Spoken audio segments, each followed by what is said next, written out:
Hi and welcome to the October episode of Spotlight on UNBC. My name is Rob Van Andercombe, and on this episode we'll go to Barkerville for a UNBC local history course. We'll stop on the way in Quesnel and profile a unique social work offering, and we'll even make it to Fort St. John to talk about a new course on the oil and gas industry. But coming up next, highlights from September when UNBC began its third year of full operations. All that and more is coming up on this episode of Spotlight on UNBC for October 1996.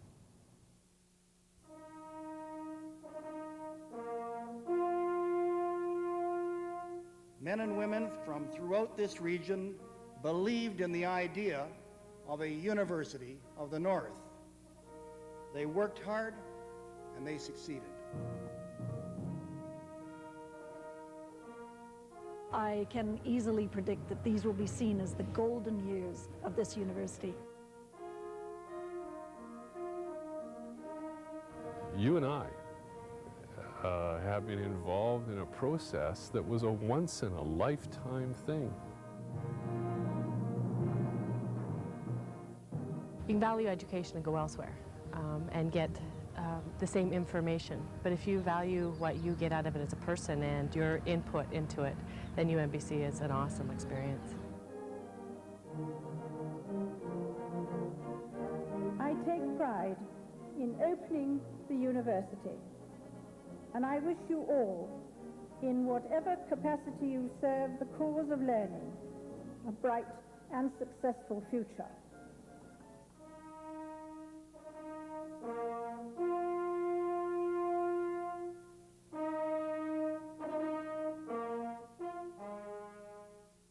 After a quiet summer, UNBC's Prince George campus is busy like it has never been before. About 2,700 students are registered, nearly double the number from just 2 years ago. I walked in the library a week ago last Sunday around 4 o'clock in the afternoon. The reading room was pretty well full of people. It's just, you get the sense now that this university is being fully occupied. We know that's the case, but that perception, just by having people wandering around, students throwing frisbees, banners up, stalls up, club announcements, the whole panoply of activity that creates a university. I mean, it's here, and it feels like a university. It's a wonderful feeling. Here are some stats to illustrate UNBC's growth. More than 40 courses are being offered in 14 regional teaching locations. Some are available via technology like video conferencing, but most of the regional courses in this academic year are being taught by face-to-face teaching. Going a little further afield, 65 international students are registered, more than ever before. And UNBC has exchange students from Russia, Sweden, and New Zealand. The popularity is evident. There's indications that we are reaching capacity in a whole number of areas. I mean, our residence is full. We've turned a number of students who wanted residence away. So there's no question that the residents are at capacity. We cannot meet the demand for laboratory space, for research space, for offices, for our research assistants. We are well beyond capacity. We're generating a level of activity that we're now facing real physical constraints. We desperately need student recreational facilities. I mean, we have a lot of people on this campus. They have recreational and social needs. The campus is not suitably providing for those needs. So in a number of areas, we are at capacity, or we don't have the kinds of facilities we need for this university to be really successful. So where does that lead us, and what's next for that? Well, the planning committee is going to be very clear about what our priorities are in terms of physical expansion. And then, of course, we have to make that case to the government. We have to make the case to private donors. We have to seek the means of bringing about those facilities, and I'll be working very hard on that. There has clearly been considerable growth at UNBC in the past 2 years, and more developments are expected this year. The university is going to bring forward a new plan, so that will be a major development. We're hoping to have some very significant announcements about donations, about new programs to assist Northern students and First Nation students, about new collaborative ventures with the community colleges in the North. I mean, this university is still developing. A lot of exciting things are taking place, and I expect a lot of good news announcements over the next 6 months. One of the classes taught over the summer was an offering from the UNBC Child Welfare Research Center. The course was taught in Quesnel, but attracted students from a number of centres across northern BC. Last week when we started and had the first class, I asked people where they're from. And 17 were from Quesnel Williams Lake, and 17 were from Prince George, from the Prince George area. And I have to add to that someone that came from Burns Lake. And it was a real opportunity to bring students from the different centres in social work together so that they can meet each other and learn together, and because they encounter and experience many of the same issues. The issues around child welfare and family practice have changed considerably since the release of the now famous Gove report. His recommendation about Section 2, the guiding principle, which is on the wall over here, that the Act must be interpreted and administrated so that the safety and well-being of children are paramount considerations and according with the following principles, was a very important point for people doing child protection. Because when we first read the guiding principles, our concern was it wasn't clear who the client was. And if we learned nothing else from Matthew's death, we learned that the child is the client. When there is a discrepancy between what a child needs and a parent needs, we must go with what the child needs. We try to fulfill a parent's needs, but an adult can make choices that a child often can't. The report by Judge Gove had far-reaching effects on policy and practice, and even resulted in the creation of a whole new government ministry. Child welfare has always been high profile for social workers, but I think at the present time with the publicity, we're focusing on what constitutes child protection and what actually involves best interests of children now. There seems to be a focus going towards identifying the child now as the client rather than the family as the client, and that influences how we deliver services. If we look at child welfare and we look at social services, really nothing's changed a lot in the last 50 years. And I think with the Gove report and the recommendations in this publicity and with proper resources, I think that's certainly what we as social workers would like to see happen, is we want to see change. We want to see things happen. We want to see things improve. And in order to see things improve, we're looking at the whole structure of society and restructuring it, which was what Gove's recommendations were all about. Is there demand for courses in the area of child welfare? Yes, particularly so. As you know, we've just finished, or the recent Gove inquiry has just finished, and one of the points that they raised is that all social workers working within the ministry need to have a Bachelor of Social Work degree. And we hope that this is one way that we can facilitate more people in the larger part of the region being exposed to social work education that emphasizes areas such as child welfare. The UNBC Child Welfare Research Centre was established about a year ago. It is currently helping with research on northern BC child welfare issues, and it will offer additional courses in the future.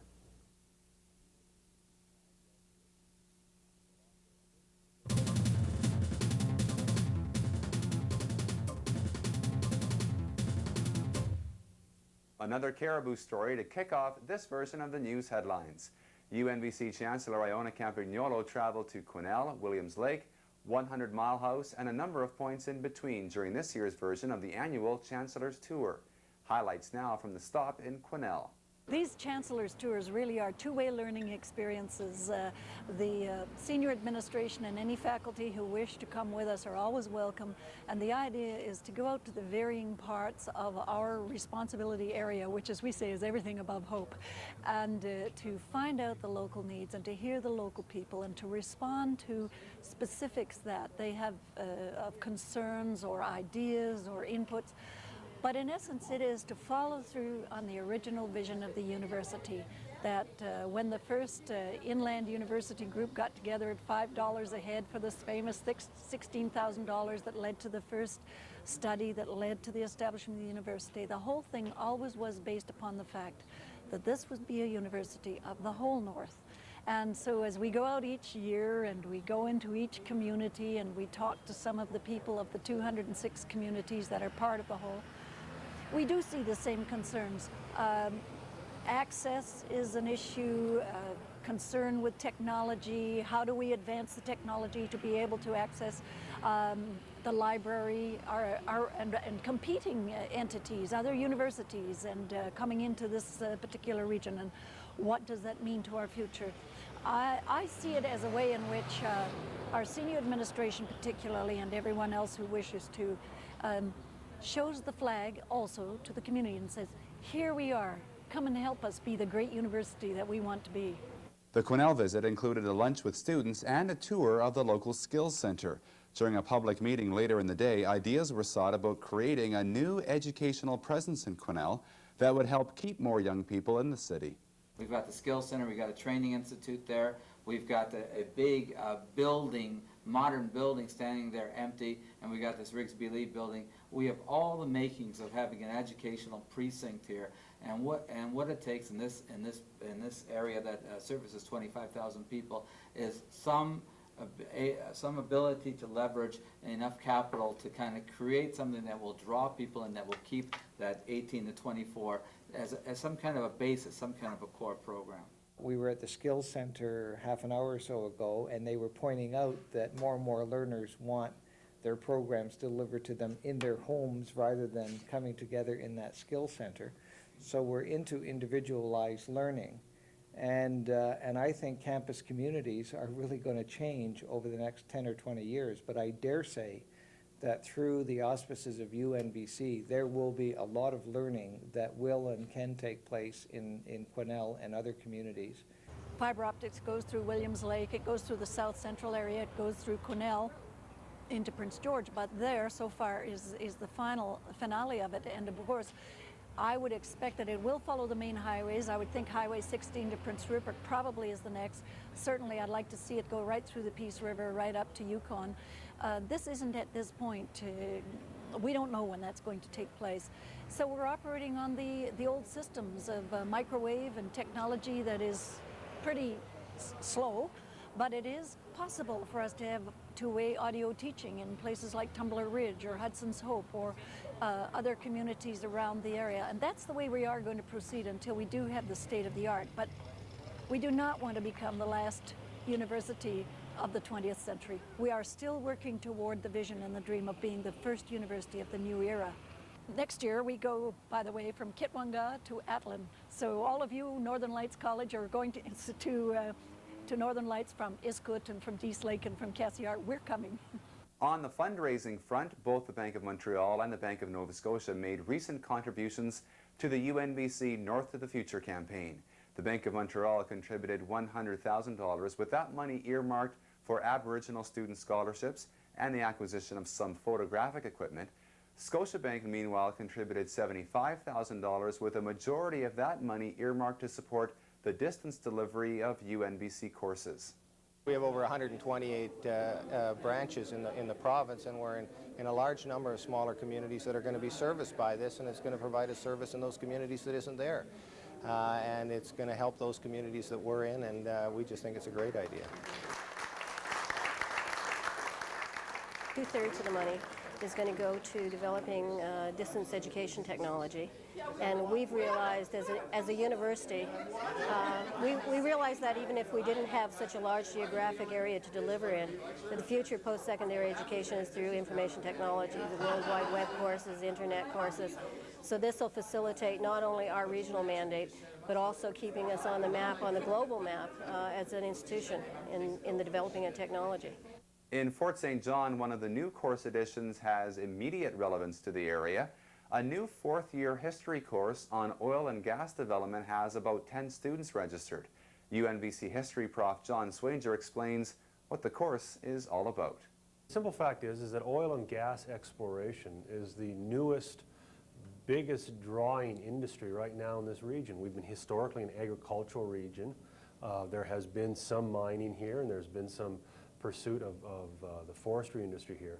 But the biggest one, and the one that probably is going to have the longest impact, is gas and oil, specifically gas exploration, natural gas. And They've known that there was gas here, certainly going back to the 1920s, if not earlier. There was earlier explorations way back into the 18th century that they knew there were mineral resources here. And they only began to be developed systematically in the early 1950s. And so it's a relatively new industry, and it's crucial for this area, and it's particular to this area. You don't get this development anywhere else in BC.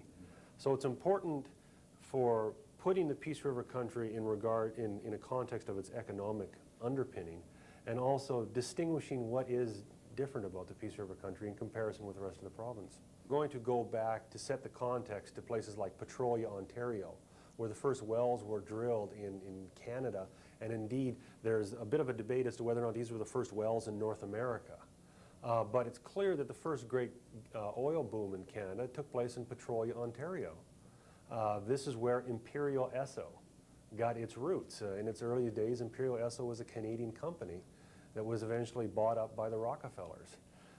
And they took over basically the oil industry in North America from that point forward. So we're going to start with that context of where this really started. And then we're going to talk about the industry in relationship to both the North American environment and the world marketplace.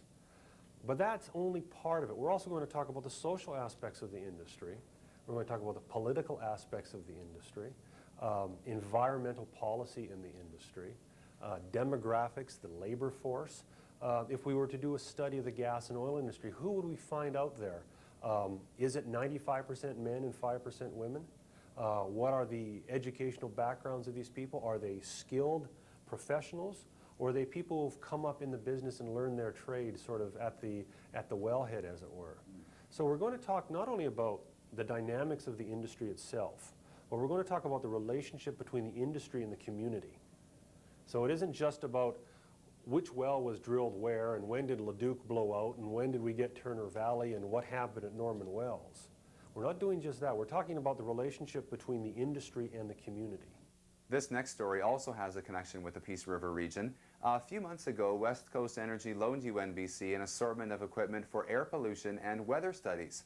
Well, one component of that system, which is a 100-foot weather tower, has now been set up on campus and is the tallest weather tower in Prince George. Well, we want to establish a campus weather station so that we can start making observations of weather, and there are a number of reasons for doing that. One of which is teaching. There are a number of courses here taught on campus which utilize weather data, and it's handy if the students are able to go out and see what a real weather station looks like, be able to play with the instruments, try out new instruments, make measurements, utilize the data. We'll also be establishing a long-term data set of basic weather parameters, things like wind, temperature, humidity, solar radiation, long-wave radiation, at a couple of levels in the atmosphere. And we'll be able to use this to establish long-term records of what weather is like here. And it'll come in handy when we're doing different research projects which utilize weather data. It turns out that weather and climatic inputs are a basic parameter which affects many systems, including trees, animals, plants, etc. So weather data is pretty useful for that. A number of UNBC students and employees had the chance to show off what they do when they're not on campus when the UNBC Arts Council presented the first ever exhibition of artworks produced by the UNBC community. I thought we should really get these people together, put the show together, and let everybody see it. And I thought the most interesting part of that would be that it would be eclectic, you know, just this wild representation of a crowd of people rather than a representation of one idea. It allows people to take a look at art represented at different technical levels, I guess is the way to put it. We have also different types of representation of art. There's some sculpture, weaving, photography, in some cases acrylic oil and watercolor paintings. There's even some quilts. And I think putting all of those different types or forms of art and different mediums together is another way of saying that people don't necessarily choose the same tools to express the same ideas. And that's an interesting aspect of this show. UNBC offered some pretty interesting courses in interesting places over the summer. The political science course in Moscow and the social work course profiled earlier are just 2 examples, but add one more to the list. An intensive 5-day local history course was held in perhaps northern BC's richest historical site.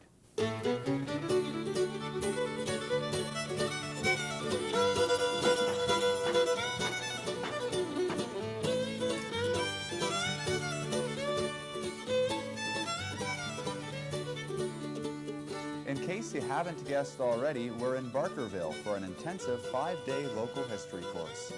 Robin Fisher is the Dean of Arts and Science, and Ellen Kelm is a UNBC Professor of History. What's interesting about Barkerville is that it's both authentic and inauthentic. So it's a mix of dates along this street. There are buildings from the 1880s and right through the 1930s. And so you can walk down the main street and get a view of the history of this region. But you can also go down the back streets and look inside some of the buildings, and you can see the way that Barkerville has been created. So you can see the historian's craft as well as the historian's product. And that in itself makes it a valuable artifact for the study of history. Well, one of the things that we really wanted to emphasize in this program was the history of northern British Columbia, since most BC history is written from the point of view of the South.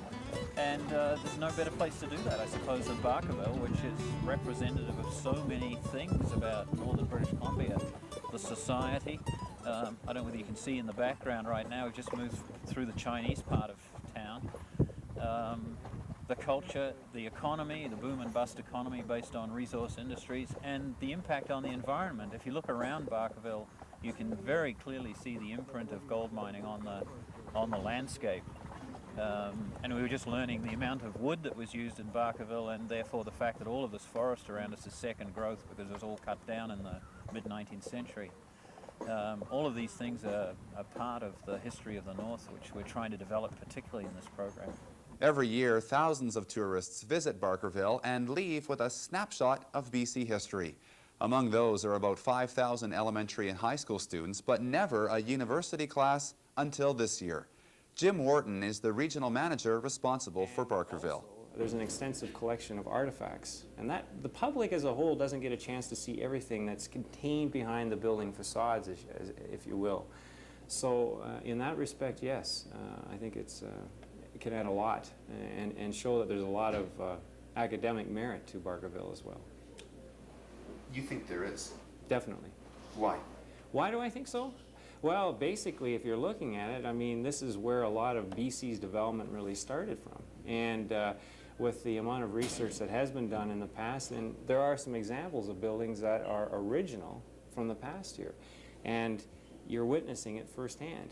And there's not too many places you can go to like that. It's not a, shall we say, a Disneyfication of history. It's the real thing.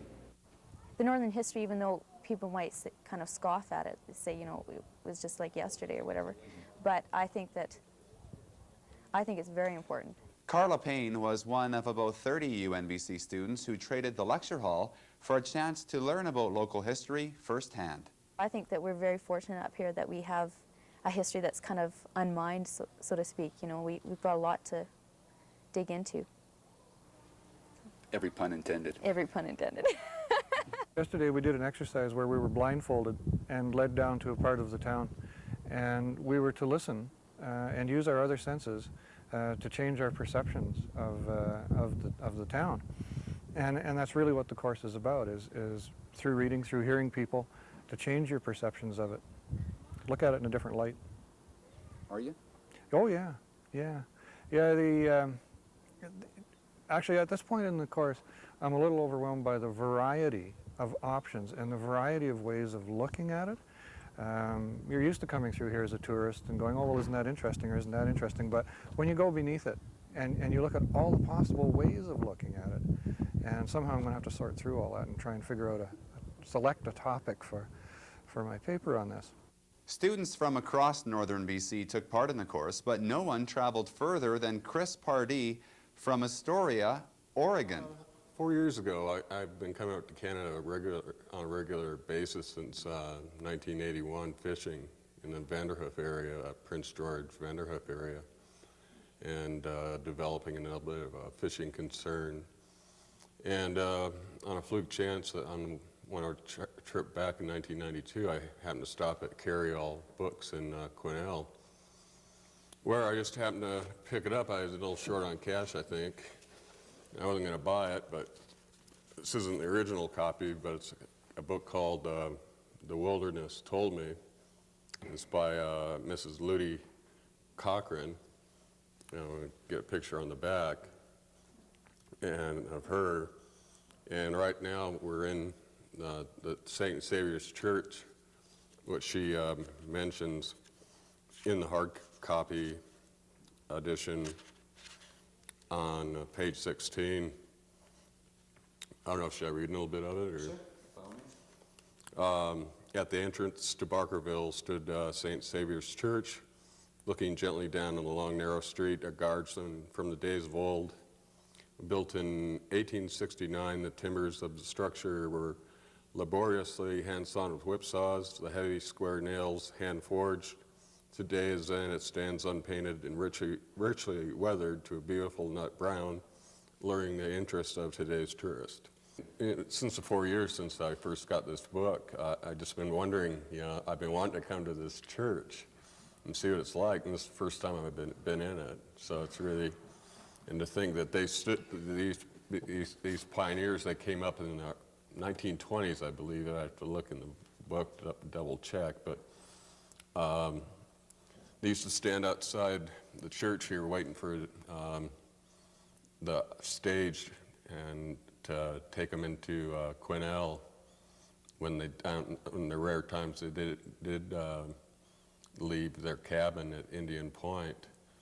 I guess maybe I feel kind of a kinship to them also because they're both from Oregon. This course is a good example of UNBC's regional mandate. First of all, we've got students here from Fort Nelson in the north to Oregon in the south, so we've got students here from all over our region and even outside. And the other thing about this course is that it's being taught with other members of the community, the Barkerville community. There's a large staff here who've done a lot of historical research and have a lot of experience, and I mean, Mary Ellen and I are two of the instructors, but there are half a dozen other instructors from the Barkerville community. So it's a really good example of students from all over the region and a particular community cooperating in the delivery of a course. I think one of the things that historians like to do is to get to the places that they study and to really get into the feel of it. And sometimes that's hard to communicate in the classroom, and students don't really understand sometimes that history can be fun and that you can experience something of the past even in your own experience, in your own everyday life. And so bringing the students here has allowed me, at least, to be able to share my joy of history with them and for them to experience that joy firsthand.